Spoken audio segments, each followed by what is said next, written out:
By the name of God, most merciful, most kind, peace be upon you, and God blessing. We are going to talk about the complete pivoting for matrix, for 2x2 matrix, and we will review the same problem which we have adopted for the discussion of scaled, for partial pivoting and scaled pivoting, quoted from the Professor Richard L. Burden textbook Numerical Analysis. We'll move to the next slide.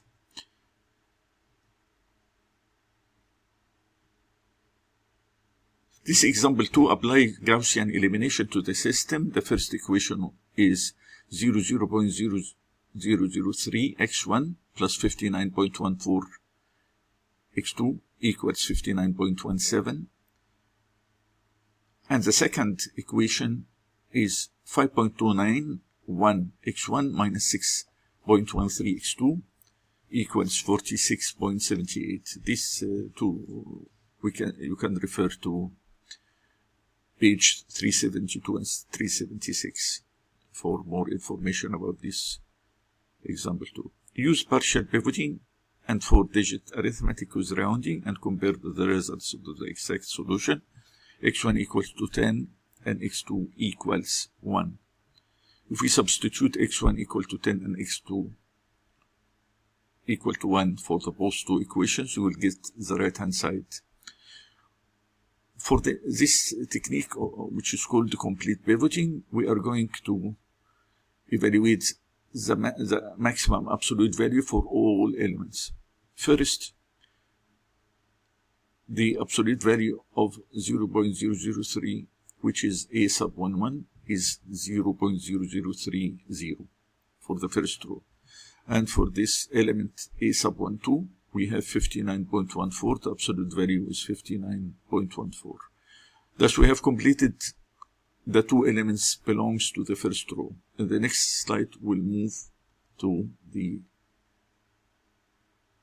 second row. In the second row, we have 5.291. The absolute value is 5.291.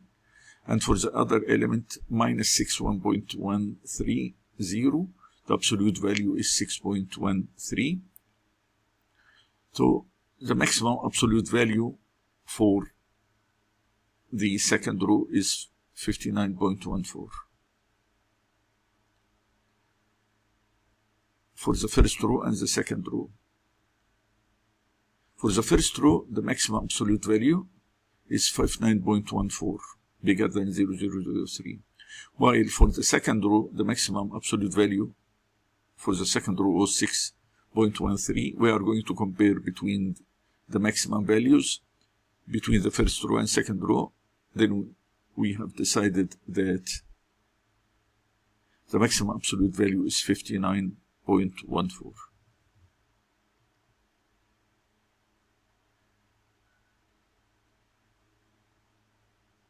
We are going to swap the column this time. We are going to swap the column, second column, because it contains the maximum absolute value of the four elements. We'll move it to the left. It will become the first column. So the title is swap second column to first column. And let us call it x1 dash, and the other one element is x2 dash. So in the first column, 59.14, and this is attached to it because they are the same values for x2, so minus 6.13. Again, for the augmented matrix, the new augmented matrix, it will be 59.14, then 0.003, and the right-hand side is 5917. While for the next new second row, it will become minus 613, 5.291, and the right-hand side is 46.78. We want to make this 0. We are going to take this pivot. So the new M21 equals minus multiplied by minus 6.13, all divided by 59.14, multiplied by R1. We add it to R2, and the result will be in the new second row. So M21 is 0.10366136652 for the 4-digit rounding as required by the author. We will get 0.1036. This will increase because the right hand side is 5. The new M sub 21 is 0.1037. We are going to estimate the new A sub 21. This is the M sub 21, 0.1037 will multiply by R1, add to R2, and the final value in R2. So A sub 21, the new value of this value, modified value, will be 0.1037 multiplied by 59.14, as we can see. And this is the old A sub 21. We are going to add by minus sign 6.13. The new value A sub 21, 6.133 minus 6.13 equal to 0.003. We will consider it as approximated to 0. For the new value of A sub 22, we will multiply 0.1037 by 0.003 and add the value to 5.291, as we can see here. The final result will be 5.29131. Again, we are going to make a round for 4 digits arithmetics. 1, 2, 3, 4. Then the final value will be 5.291 because the 3 is less than 5. We'll keep this as 1. What about this B sub 22? The B sub 22 new value will be equal to 0.1037 multiplied by 5917, as we can see, and we add the value to the 46.78. The final value is 59.92. This is the final form. We have in the first equation 59.14, 0.003, and 59.17. While the second row, the elements are 0, 5.291, and 52.92.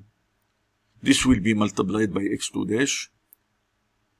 5.291 by x2 dash equal 59.92. So for x2 dash, we are going to divide 52.92 over 5.291.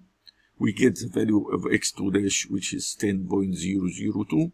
That will be approximated or rounded to 10. We make back substitution to get the value of x1 dash. The x1 dash value equal 59.17 minus, this will go to the right hand side, we change the sign, minus 0.003 multiplied by x2 dash value, which is 10. All will be divided by 59.14. The final value of x1 dash equal to 1. Again, we know that the x1 dash equal to x2 in reality. To the x2 final value will be 1, and x2 dash is in reality x1. So x1 value will be 10. As we can see, that these two values is exactly equal to the exact solution of x1 and x2. In the last slide, this is the complete pivoting from the author, page 379. Pivoting can incorporate the interchange of both rows and columns. As we have done, we have checked the maximum values of all the elements of row 1 and row 2, and we have decided that the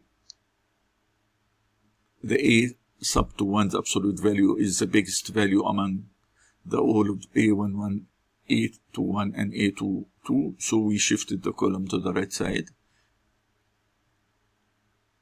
Pivoting at the case step searches all the entire for I equal to k and k equal to 1, j equal to k and k equal to 1, and find the entry for the largest magnitude.